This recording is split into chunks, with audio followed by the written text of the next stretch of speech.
Прекарай денят си с мен. Първо оправям леглото и след това се насочвам към кухнята, за да си приготвя чай и закуска.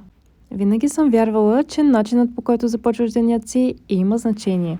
Понякога грижата за себе си е нещо съвсем малко, като да седнеш за 5 минути и просто да си тук. Напоследък си напомням да пия повече вода и реших да си поръчам бутилка, която да ми носи малко повече настроение. Правя поръчката и нямам търпение да пристигне. Когато вече е тук, отивам до офиса, за да си я взема и ще ви я покажа. Много съм развълнувана, за това бързам да я отворя. Когато видях името си, това усещане е различно. Всичко е направено с толкова много внимание към детайла. Към поръчката ми имаше и подарък, тази прекрасна тениска. Обичам неща, създадени от хора, които влагат сърце в това, което правят. Това е моето напомняне да се грижа за себе си, дори когато денят е заед. Когато нещо е създадено с любов, просто си личи.